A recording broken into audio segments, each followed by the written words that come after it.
तो प्यारे बच्चों, स्वागत है आपका केमिस्ट्री ज्ञान में। तो अपन पढ़ रहे थे केमिकल काइनेटिक्स, और केमिकल काइनेटिक्स में अपन ने लास्ट टॉपिक पढ़ा था वेग, अभिक्रिया वेग के प्रकार। और अभिक्रिया वेग के प्रकार में अपन ने सबसे पहला पॉइंट पढ़ा था औसत वेग, और औसत वेग के लिए अपन ने एक क्वेश्चन भी किया। अब अपना जो नेक्स्ट पॉइंट आता है वो आता है इसके टाइप में सेकंड, उसको बोलते हैं अपन तात्क्षणिक वेग।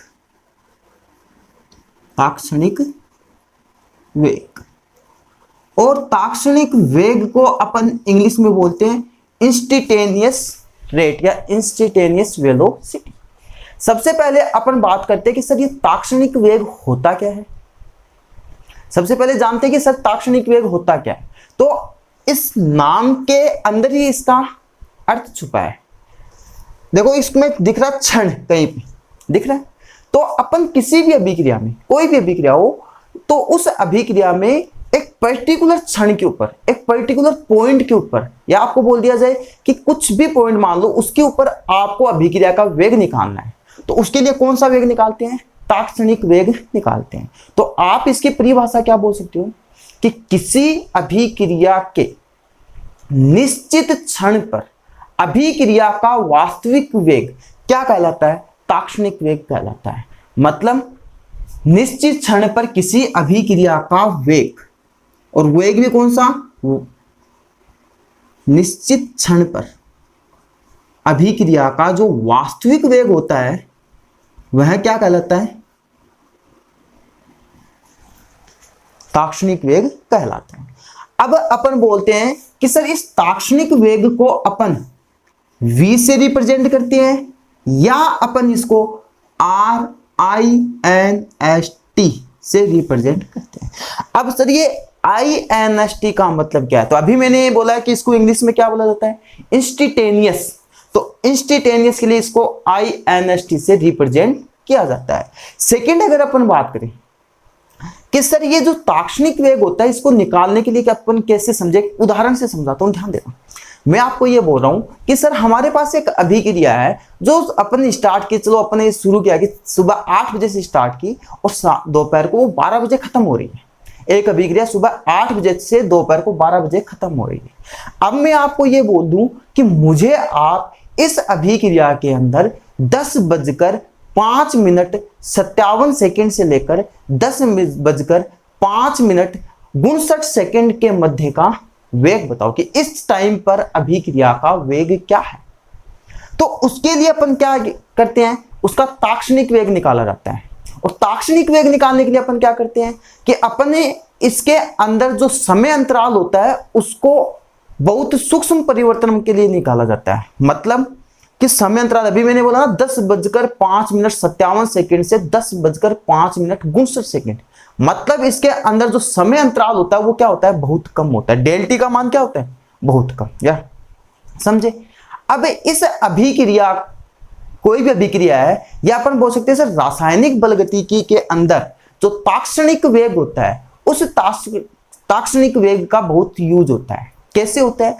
क्योंकि अपन इसके अंदर अवकलन समीकरण प्रयुक्त करते हैं, मतलब अवकलन के रूप में इसको लिखते हैं। इस वजह से इसका बहुत ज्यादा यूज होता है। जैसे मैं आपको ये बोलूं कि हमारे पास होता है औसत वेग, क्या होता है समझते हैं? देखो कैसे निकालते हैं इसको। औसत वेग के लिए अपन क्या बोलते हैं कि sir plus minus del C by del t. अगर बेटा जी मैं इसी को अवकलन की भाषा में बात करूं इसकी, कि अगर अपन अवकलन की भाषा लगाएं इसे, तो अवकलन की भाषा में इसका क्या हो जाएगा? औसत वेग क्या हो जाएगा? ध्यान देना। तो अपन क्या बोलते हैं कि सर अगर अपन जब भी अवकलन करते हैं तो लिमिट लगाते हैं, और लिमिट लगा रहे हैं तो अपन यहां पे बोल रहे हैं कि सर यहां पे तो अनंत सूक्ष्म परिवर्तन लिया जा रहा है, बहुत ही कम। तो उसके लिए अपन क्या बोलते हैं? जो लिमिट लगाएंगे अपन बोलते हैं सर प्लस माइनस ये del C by del t है, और इसके क्या लगा देंगे सर? लिमिट। और ये लिमिट कहां से कहां तक लगाते हैं अपन? यहां पे सर अनंत सूक्ष्म परिवर्तन, मतलब T से 0 तक, मतलब बहुत कम, लगभग नगण्य के बराबर, 0 के बराबर परिवर्तन होता है। इसलिए इसकी जो लिमिट होती है वो t से 0 तक लगाई जाती है। जब अपन इसकी लिमिट लगा के जब इसको अपन सोल्व करते हैं तो हमारे पास निकल के आता है इसका ताक्षणिक वेग। क्या निकल के आता है? ताक्षणिक वेग। और इस ताक्षणिक वेग को अपन कैसे लिख सकते हैं सर? प्लस माइनस dc/dt, या आप इसको सीधा बड़े कोष्टक में लिखकर सीधा भी लिख सकते हो, कंसंट्रेशन क्या लिख सकते हो? dc/dt से रिप्रेजेंट किया जाता है। अब सर ये तो ताक्षणिक वेग होता है, ये किसी अभिक्रिया में हम कैसे निकाल सकते हैं? तो आपको मैं सिंपल सा बोला कि सर आप इसको किसी भी निश्चित क्षण के ऊपर अभिक्रिया का वास्तविक वेग क्या कहलाता है? ताक्षणिक वेग कहलाता है, जिसको अपन इस प्रकार से औसत वेग का अवकलन करके उसकी लिमिट लगाकर क्या कर सकते हैं? इसकी गणना कर सकते हैं। लेकिन मैं आपको कोई ग्राफ दे दूं, जैसे मैं सपोज दैट मैं आपको ये ग्राफ दे रहा हूं, ध्यान देना, ये मेरे पास एक ग्राफ है। आप पहले तो ये बताओ ये किसके लिए बना रहा हूं मैं इधर लिख दे रहा हूं समय के मध्य, एक तो इधर लिख दी मैंने सांद्रता। अभी मैं ये नहीं बता रहा बेटा आपको कि सांद्रता किसकी है, खुद सोचो एक बार कि सर ये किसके लिए रिप्रेजेंट किया आपने ग्राफ। मैं ये बोल रहा हूं कि यहां से ये ग्राफ ऐसे जा रहा है, लास्ट में जाके कैसा हो गया? अनंत स्पर्शी हो गया। तो आप मुझे ये बताइए कि ये ग्राफ किसके लिए बनाया मैंने? तो आप क्या बोलोगे कि सर ऐसा ग्राफ तो अभिकारक के लिए आता है। तो आप इधर क्या लिख सकते हो? अभिकारक की सांद्रता। ठीक है। अब आपको मैं ये बोल रहा हूं कि इस ग्राफ में आपको ये बोल दिया जाए कि आप इसका औसत ताक्षणिक वेग निकालो, तो इसके ताक्षणिक वेग निकालने के लिए आप क्या करोगे? सिंपल सा काम करना, कुछ नहीं करना। आप क्या करोगे कि सर जिस भी पॉइंट पे अगर आपको ये बोला जाए कि इस पॉइंट पे आप मुझे अभिक्रिया का ताक्षणिक वेग बताओ, तो आप क्या करोगे? उस पॉइंट, जैसे मैं ये बोल दूं, आपको ये पॉइंट बोला मैंने, जिसको मैं बोल देता हूं बिंदु ए। ठीक है। अब मैं ये बोल रहा हूं कि मुझे बिंदु ए के ऊपर ताक्षणिक वेग बताइए, तो आप क्या करोगे? इस बिंदु ए पे एक स्पर्श रेखा खींचोगे। क्या करोगे? इस बिंदु ए पर एक स्पर्श रेखा खींचोगे। तो यहां पे ये क्या बता रहा है इसको? ये सर इसकी सांद्रता बता रहा है आर को। ये किसको बता रहा है? ये टी को बता रहा है। ठीक है। तो आपको बिंदु ए पे आपको ये बोला गया कि इस बिंदु ए का आप ताक्षणिक वेग ज्ञात करो, तो आप क्या करोगे? इस पे एक स्पर्श रेखा खींचोगे, और स्पर्श रेखा खींच कर क्या ज्ञात करोगे? इसकी ढाल। ढाल को किससे रिप्रेजेंट करते हो? टेन थीटा से रिप्रेजेंट किया जाता है। तो अब आप सोचना, मैं अगर आपको इस पॉइंट पे ताक्षणिक वेग निकाल के बताऊं तो क्या निकालोगे? तो आप सिंपल सा लिख सकते हो कि सर ये ढाल को रिप्रेजेंट करता है ताक्षणिक वेग, और ढाल क्या होती है सर? Tan theta. और यहां पे टेन थीटा किसके लिए निकाल रहे हैं सर? अभिकारक के लिए। तो अभिकारक के लिए वेग क्या हो जाएगा सर? Minus dc/dt। अरे हो जाएगा कि नहीं हो जाएगा? तो ये चीज आपको पता होनी चाहिए। तो आप क्या बोलोगे कि सर अगर हमें किसी भी बिंदु पर आपको यह बोल दिया जाए कि उस बिंदु पर आप अभिक्रिया का वेग निकालिए, तो आप क्या करोगे? उस पर एक स्पर्श रेखा खींचोगे, जो स्पर्श रेखा खींच के उसकी ढाल निकालोगे, और वो ढाल किसके बराबर होगी सर? इस ताक्षणिक वेग के बराबर होगी। और इस ताक्षणिक वेग से अपन ढाल निकाल के इसकी टेन थीटा निकाल सकते हैं। अगर मैं आपको यही ग्राफ अगर इस प्रकार से दे देता, ये वाला ग्राफ दे देता, ठीक है, तो क्या होता है सर? ये उत्पाद की सांद्रता, अरे हो जाती कि नहीं हो जाती? ये हो जाती है सर उत्पाद की सांद्रता, और ये हो जाता सर समय के मध्य ग्राफ। अब मैं आपको ये बोल देता कि मुझे इस पॉइंट के ऊपर आप अभिक्रिया का वेग बताओ, या इस पॉइंट पे अभिक्रिया का वेग बताओ, कोई भी हो सकता है। तो आप क्या करोगे सर? ये सर P को रिप्रेजेंट कर रहा है, ये सर T को रिप्रेजेंट कर रहा है। इस पॉइंट पे अगर निकालनी है तो क्या करूंगा मैं? स्पर्श रेखा खींच दूंगा सर एक, और ताक्षणिक वेग किसके बराबर हो जाएगा? जिसको मैं शॉर्ट में लिख दूं V या RINST, तो क्या हो जाएगा? टेन थीटा के बराबर, और टेन थीटा बराबर क्या हो जाएगा? हमारा हो जाएगा dc/dt। अब बोलोगे सर यहाँ पे प्लस कोई साइन नहीं, यहाँ पे माइनस, वो अभिकारक के लिए था, ये उत्पाद के लिए। सिंपल सी बात है। तो ये आया क्या? ताक्षणिक वेग कैसे निकालते हैं?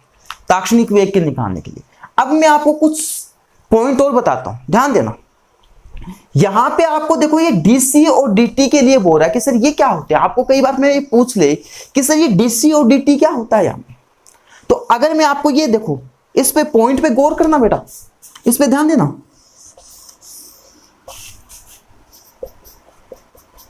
क्या है ये? 5 स्टार। ठीक है, तो अब ध्यान दो, मैं ये बोल रहा हूं कि अगर मैं ये आपको बोलूं कि सर ये dc बाई dt, अगर सिंपल सा मैं इसको ऐसे लिख दूं dc बाई dt सांद्रता के रूप में, तो आप क्या बोलोगे कि सर समय के संदर्भ में किसका अवकलन है? सांद्रता का अवकलन। मैं इसको क्या लिख सकता हूं? समय के संदर्भ में सांद्रता का अवकलन। तो इसको मैं मिटा रहा हूं, समझ में आ गया? चलो, तो देखो, अगर मैं आपको बोलूं dc बाई dt बराबर क्या है, तो आप क्या बोलोगे? समय के संदर्भ में सांद्रता का अवकलन। अगर मैं आपको सीधा सिंपल सा बोलूं dc क्या है, या आपको मैं बोलूं dt क्या है, तो आप क्या बोलोगे कि सर सांद्रता में अनंत सूक्ष्म परिवर्तन। सांद्रता में क्या है? अनंत सूक्ष्म परिवर्तन। या आपको क्या बोल सकते हो इसका? आप बोल सकते हो सांद्रता का क्या है ये? अवकलन। दूसरी बात, dt के लिए क्या बोलूं? समय में अनंत सूक्ष्म परिवर्तन। या आप इसके लिए क्या बोल सकते हो? समय का अवकलन। ठीक है, तो ये चीज आई समझ में आपको? यहां पे कोई डाउट?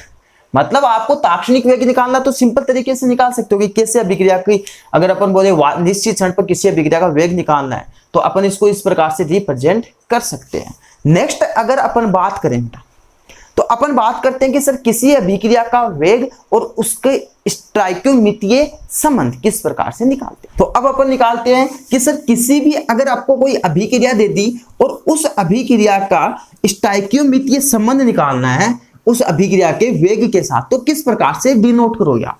तो सबसे पहले तो आपको यह पता होना चाहिए कि सर स्टोइकियोमेट्री क्या होती है। तो मैं लिख देता हूं, अभिक्रिया वेग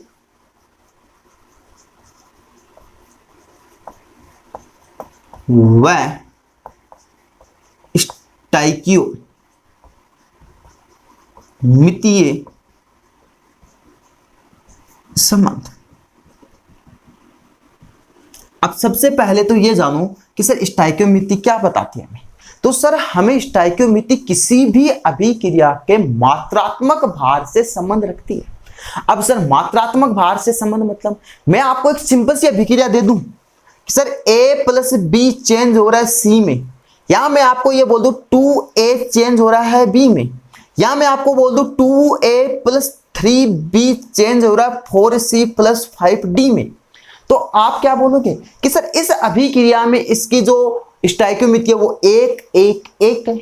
इस अभिक्रिया में a की स्टोइकियोमेट्री 2 है, इसकी कितनी है? 1।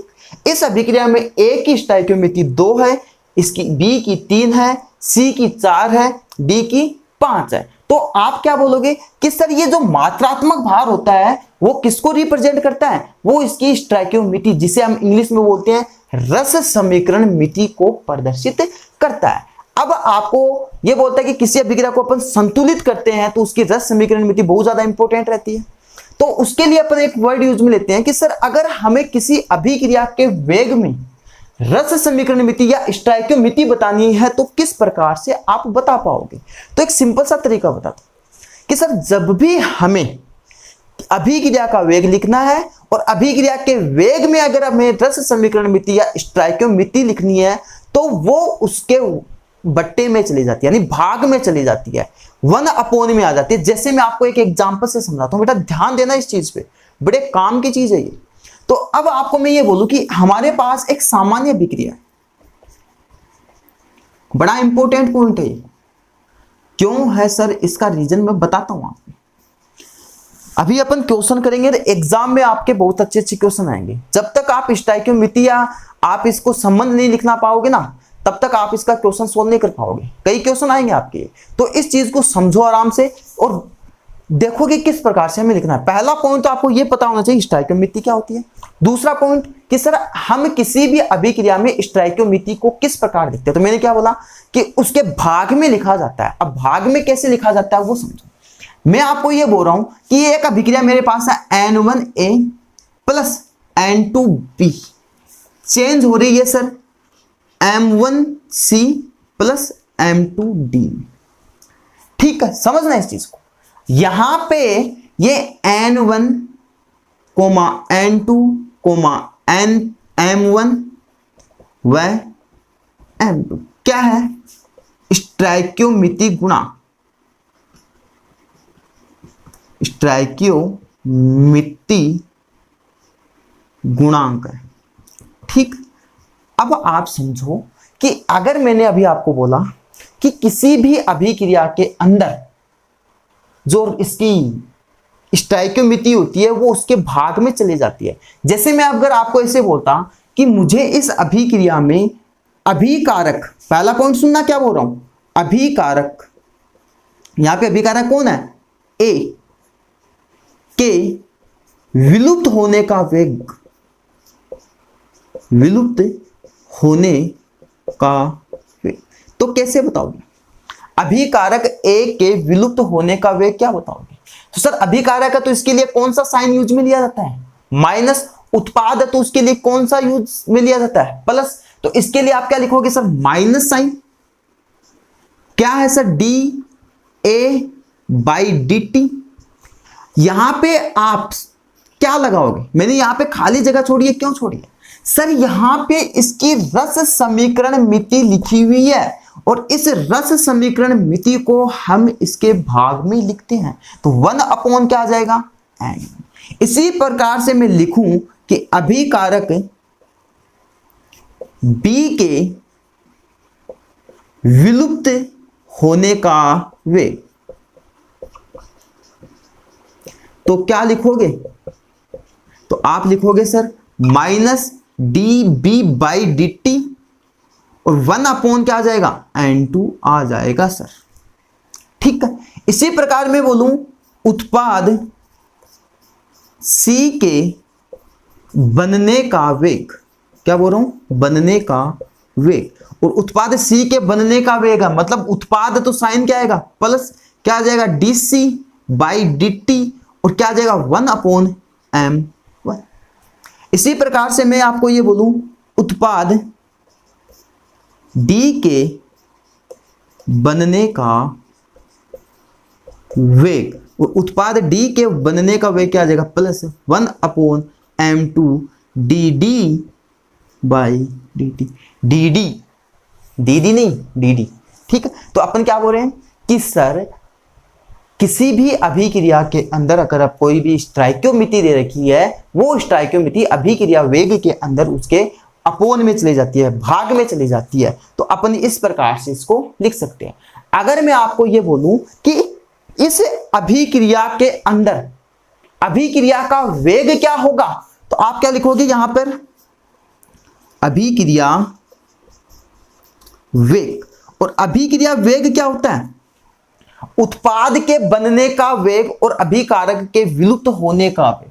अभिकारक के, आप ऐसे बोल सकते हो, अभिकारक के विलुप्त होने का वेग तथा उत्पाद के बनने का वेग आपस में बराबर होता है। ये चीज हम पहले भी देख चुके हैं। तो अपन ये बोलते हैं कि sir minus 1 upon N1 D A by d t, और क्या आ जाएगा, बराबर में आ जाएगा, फिर क्या आएगा, minus 1 upon N2 d b by d t, बराबर में क्या आ जाएगा, plus 1 upon M1 d c by d t, बराबर में क्या आ जाएगा, plus 1 upon M2 d d by d T.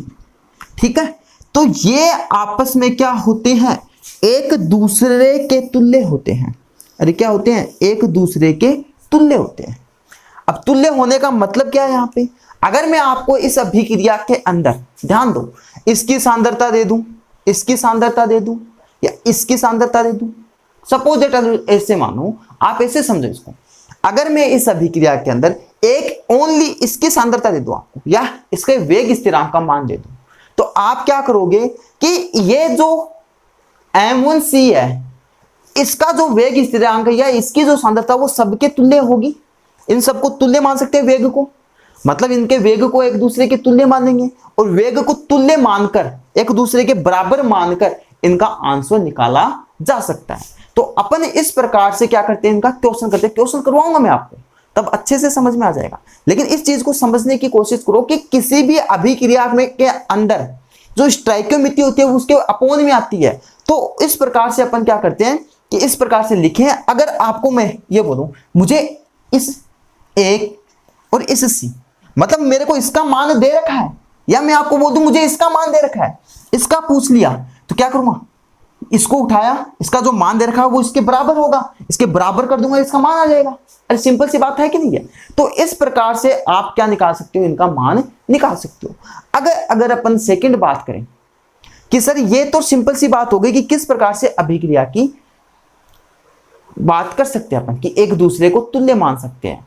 अब आपको मैं एक दो एग्जांपल बताता हूं, उसमें आप ऐसे बताना कि सर ये क्या, इसकी स्टोइकियोमेट्री या इसका अभिक्रिया का वेग क्या होगा, समझाना। तो स्टूडेंट्स आपके सामने 3 एग्जांपल हैं। इन तीनों एग्जांपल में आप मुझे आपके इसके अभिक्रिया का वेग लिख के बताओगे। तो देखो एक बार खुद से करो, किया। अब देखो, अब मैं आपको ये बोल रहा हूं कि मुझे आपके सामने ये एक अभिक्रिया दे रही है, किया, और इस अभिक्रिया के अंदर हमें इसका अभिक्रिया का वेग लिखना है। तो क्या लिखूंगा मैं, तो आप क्या करोगे सर, अभिक्रिया वेग क्या लिखोगे, ये सर अभिकारक है, ये उत्पाद है, तो सर माइनस डी ए, ये माइनस साइन था, डी ए था बाई डी टी था, यहां पे सर क्या आ जाएगा 1/2, बराबर में क्या आ जाएगा plus d c by d t. यहां पे कोई वैल्यू नहीं है, कोई स्टोइकियोमेट्री नहीं है, इस वजह से इसको ऐसा कैसा नहीं, प्लस क्या आ जाएगा D d by d t. ठीक है। अब मैं आपसे ये पूछूं कि आपको इस अभिक्रिया में कुछ पता चल रहा है क्या कि सर किस प्रकार से हो रही है। आप सोचो कि सर यहां पे ए के जब 2 मोल टूटते हैं तो सी व डी के एक एक मोल बनते हैं। तो आप यहां पे एक लाइन बोल सकते हो, गौर से सुनना, इसको बताना क्या ये सही है या गलत है।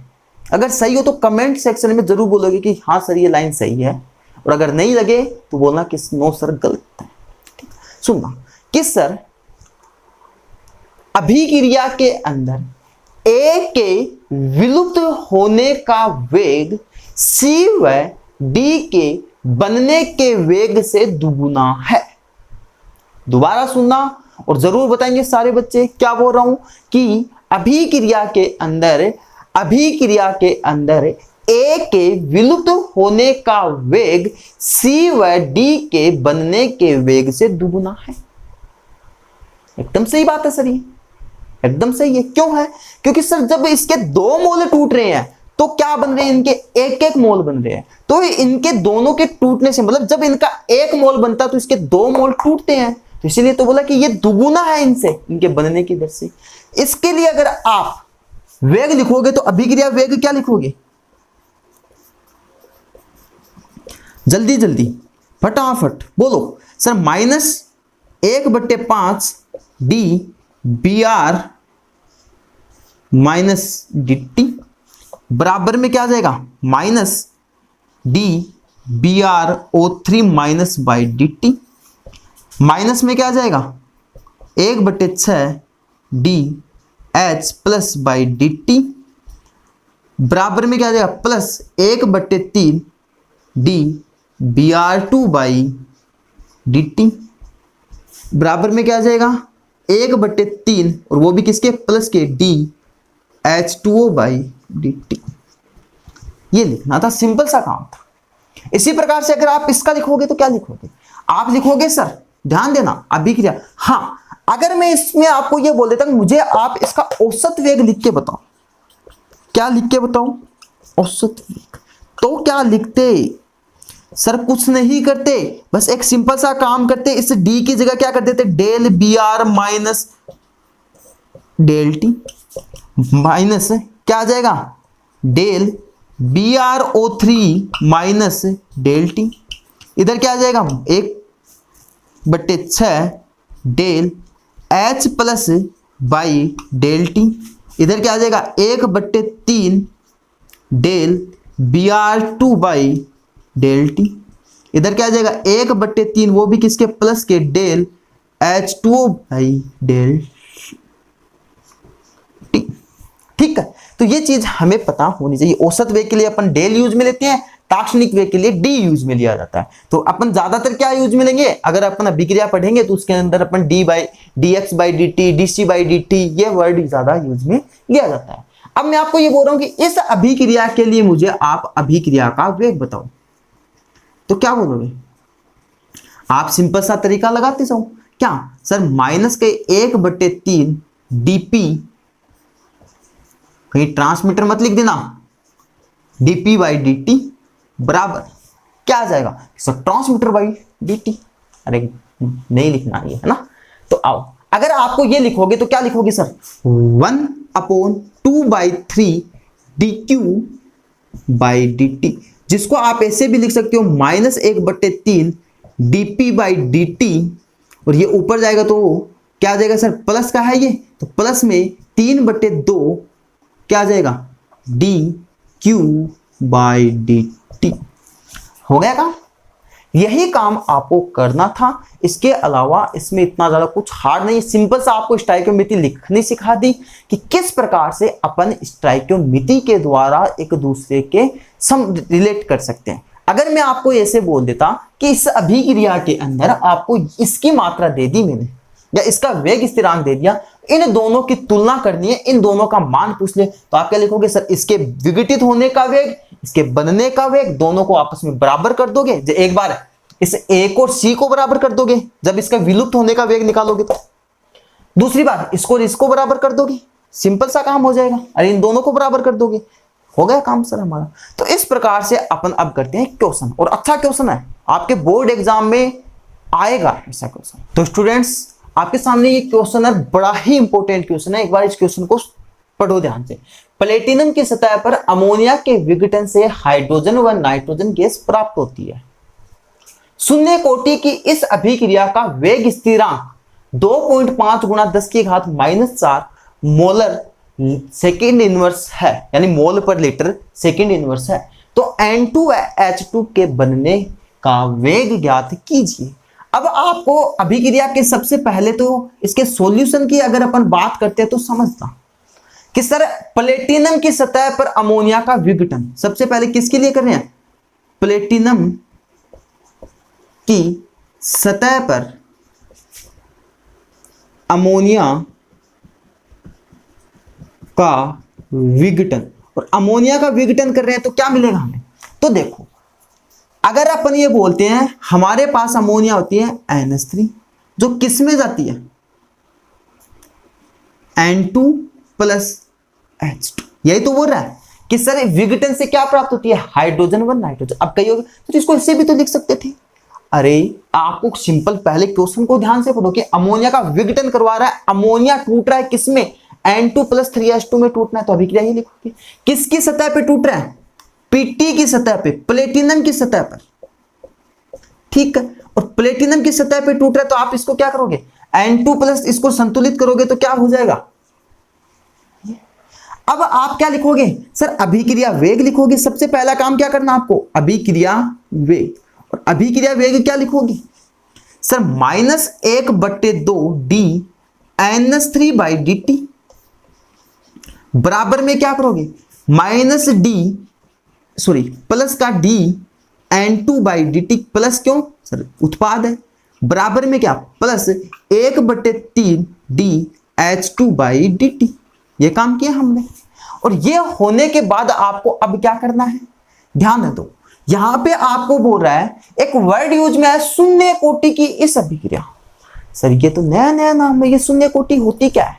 तो सुनो, अगर अपन बोले कि सर किसी अभिक्रिया की कोटि होती है, आपके अभी जस्ट आगे आएगा कि अभिक्रिया की कोटि, अभिक्रिया की अणु संख्यता, ये होती क्या है। तो आपको पता होना चाहिए कि सर एक बार नॉर्मल सा मैं बता देता हूं, आगे अपन इसको डिटेल से पढ़ेंगे कि कैसे इसकी अभिक्रिया की कोटि निकालते हैं।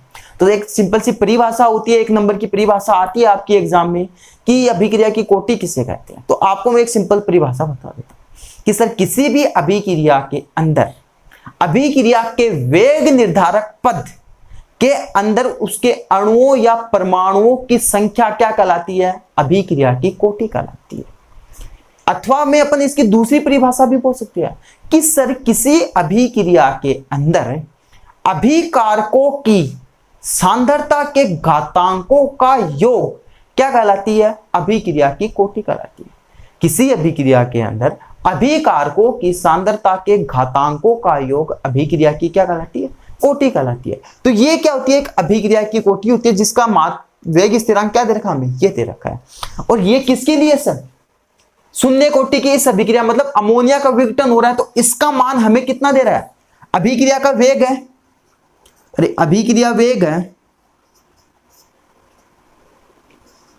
जो हमें क्या है इसका 1/2 dNH3/dt है, जिसको अपन क्या लिखते हैं? इसको एक स्थिरांक यानी वेग स्थिरांक होता है, स्थिरांक को अपन k से रिप्रेजेंट करते हैं। और इस k का मान कितना दे रखा है हमें? 2.5 गुणा 10 की घात -4 मोलर सेकेंड इनवर्स, यानी मोलरता सेकेंड इनवर्स। ठीक, अब आपको यह चीज पता है और मैंने आपको यह बोला था कि सर आपको अगर एक चीज दे दी किसी अभिक्रिया के अंदर और अन्य पूछ रहा है तो उसको उसकी तुल्य कर दो और आंसर आ जाएगा। जैसे मैं आपको सबसे पहले ये बोल रहा हूं, आपको बोल रहा है N2 व H2 के बनने का वेग, तो आप क्या करोगे सर? सबसे पहला काम करेंगे N2 के बनने का वेग। और N2 के बनने का वेग कैसे निकालोगे? इन इसको और इसको बराबर करोगे तो क्या करोगे? dN2/dt क्या करोगे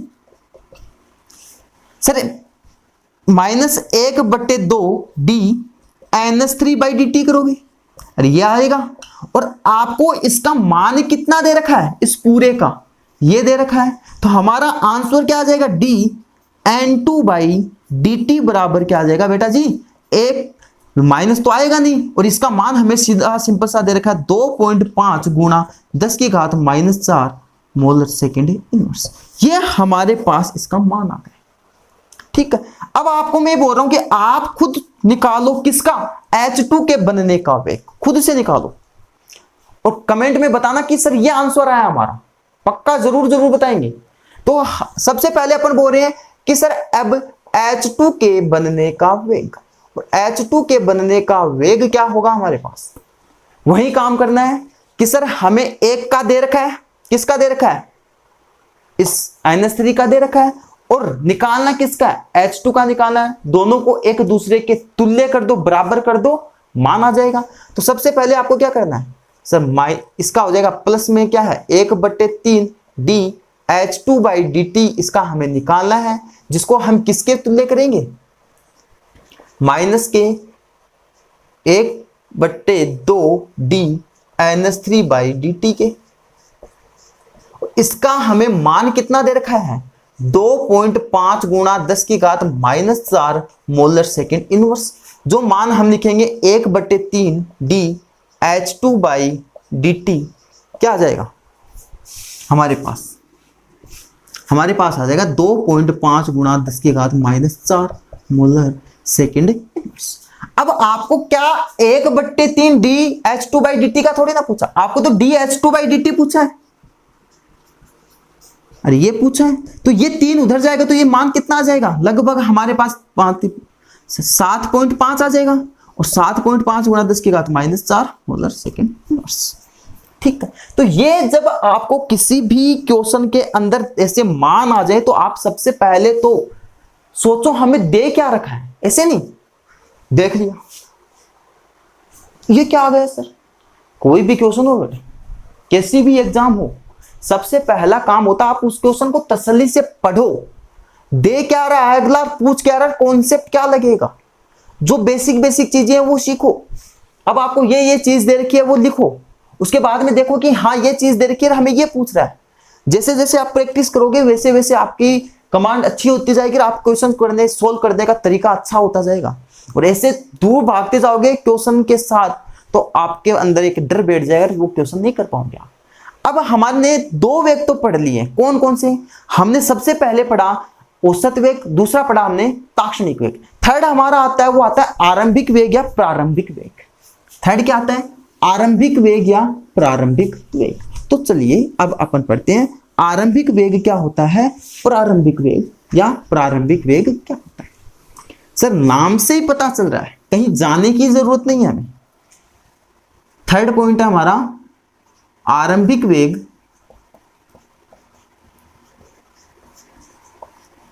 या प्रारंभिक वेग। आइए पढ़ते हैं इसको। अब हम क्या करते आ रहे हैं सर, हम सांद्रता व समय के मध्य ग्राफ बनाते आ रहे हैं, आरेख बना रहे हैं। उसके अंदर अपन इस चीज को समझते हैं कि क्या होता है सर, इस चीज को समझना जरूरी है।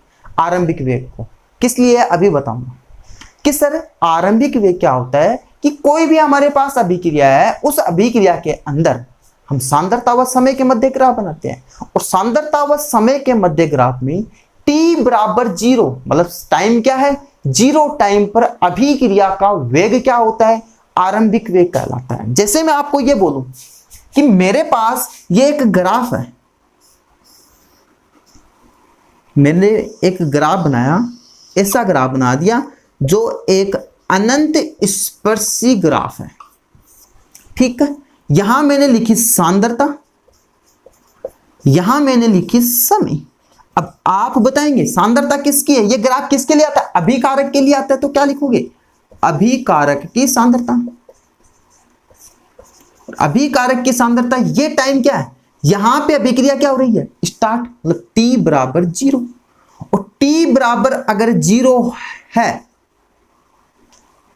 t बराबर मतलब टाइम यहां पे 0 है बेटा, अरे इस टाइम पे 0 है, t बराबर 0, तो r मतलब आप क्या बोलोगे सांद्रता के लिए कि सर जब हमें t बराबर 0 पर अभिक्रिया का जो वेग होगा वही क्या होगा सर, उसका आरंभिक वेग होगा। लेकिन आप इसको निकालोगे कैसे कि सर आरंभ में हमें वेग पूछ रहे हैं, तो इस पे हमें एक स्पर्श रेखा खींचनी है। स्पर्श रेखा खींचकर क्या करते हैं अपन, ढाल निकालते हैं, और वो ढाल किसको रिप्रेजेंट करेगी, इसके वेग को रिप्रेजेंट करेगी। तो आप क्या लिखोगे सर, प्रारंभिक वेग बराबर क्या हो जाएगा, ढाल, और ढाल बराबर क्या हो जाएगी, टेन थीटा, और इस ये जो टेन थीटा ये किसके बराबर हो जाएगा, minus del c by del t, जिसको क्या मैं ऐसे लिख सकता हूं, del r by del t. अरे माइनस साइन यूज में ले रहा हूं तो इसको ढंग से लिख देता हूं, minus del r by del t. Sir minus sign पता ही चल गया, आर हम रिएक्टेंट के लिए ले रहे हैं, तो ये चीज थी हमारी।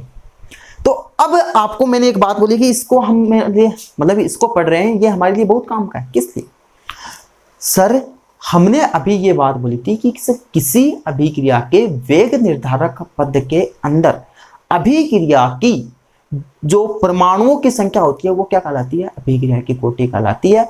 या अपन एक और परिभाषा बोली थी कि सर अभिक्रिया के अंदर अभिकारकों की सांद्रता की घातांकों का योग क्या कहलाता है, अभिक्रिया की कोटि कहलाता है। अपन ये बोलते हैं कि सर आरंभ में अपने को किसी अभिक्रिया की कोटि का पता लगाना है, तो वो हम आरंभिक वेग के द्वारा निकाला जाता है, या आरंभिक वेग के द्वारा उसका पता लगाया जाता है। तो ये अभिक्रिया की कोटि पता लगाने के लिए ये क्या आता है, हमारे लिए काम में आता है। तो आपने क्या पढ़ा कि सर अगर प्रारंभ में किसी t बराबर 0 समय पर अभिक्रिया का जो वेग होता है वो किसको रिप्रेजेंट करता है, आरंभिक वेग को रिप्रेजेंट करता है, जिसको ढाल से निकाला जाता है, और वो उसकी del r by del t के, माइनस साइन लगाना मत भूलना अभिकारक के लिए। तो सबसे पहले अपन ने पढ़ा ताक्षणिक वेग। ताक्षणिक वेग क्या होता है, एक बार रिवाइज करवा देता हूं फटाफट, एकदम से एक्टिव हो जाओ और सुनो। ताक्षणिक वेग क्या होता है, ताक्षणिक वेग की अपने डेरिवेशन देखा किस प्रकार से निकालते हैं, ताक्षणिक वेग अभिकारक के लिए कैसे निकालते हैं, उत्पाद के केस लिए कैसे निकालते हैं। फिर अपन ने देखा कि सर अभिक्रिया का वेग और स्टोइकियोमेट्री के बीच में संबंध, फिर हमने एग्जाम्पल देखे, फिर हमने एक अच्छा सा क्वेश्चन भी किया जो आपके बोर्ड एग्जाम के लिए बहुत ज्यादा इंपॉर्टेंट है। फिर हमने देखा पर आरंभिक वेग, ठीक है। अब अपन नेक्स्ट क्लास के अंदर पढ़ेंगे कि सर किसी भी अभिक्रिया के जो अभिक्रिया का वेग स्थिरांक या वेग नियतांक होता है वो क्या होता है, किस प्रकार से हम उसकी चर्चा करें।